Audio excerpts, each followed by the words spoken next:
built for speed. That's all we ever hear about in this phone. Its capability to provide instant gratification to whoever's using it. Ultra-fast autofocus, ultra-fast 5G downloads. What if you want to take your time?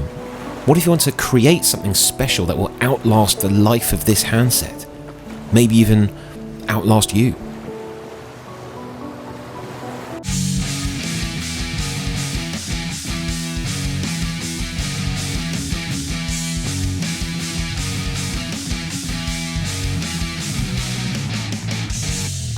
Right, I've already done some videos on Cinema Pro in the past, so if you want a backstory on how we've gotten to where we are right now, check out those videos. But right now, this version of Cinema Pro is not only the most advanced version, but also the most accessible as well, if you're just starting to get interested in filmmaking.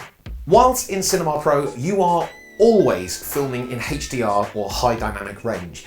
And if you don't have the right gear for post-production, sometimes it can be quite challenging to work with. But there's a new tool in the new Cinema Pro which will make things a hell of a lot easier. You've got this exposure meter down here. It's really easy to read and it will tell you if you're over or underexposed whilst in HDR. Just try and keep the arrow in the middle and you'll be fine.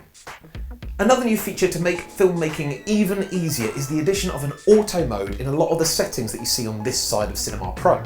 In previous versions, you would have had to have known which ISO and which shutter angle would have looked best for certain lighting situations.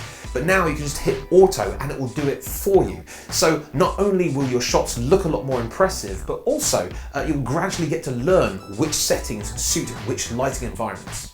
Sony have also added the ability to use touch focus in the focus settings, in addition to autofocus, manual focus, and of course the ability to pull focus either manually or using the automated pull focus setting to give you smoother and more professional looking results.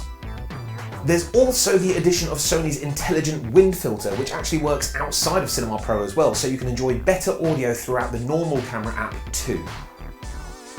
They've even added a display button, very similar to a Sony mirrorless camera setup, which will enable you to have the frame lines and exposure meter taken away so you get a fuller picture of what you're actually capturing.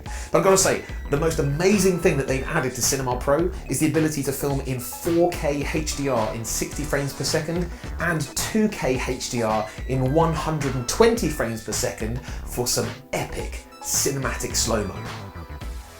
So, there you have it. Cinema Pro on the Xperia 1 Mark II is yet another example of Sony blurring the line of consumer and creator to put professional tools in the hands of the consumers so that you can really flex your creative muscles. If you're an aspiring filmmaker, or maybe you're already a semi-pro or pro videographer, now really is the best time to get on board with the Xperia 1 Mark II, as it can really help you start something special or become a valuable tool in your existing camera setup.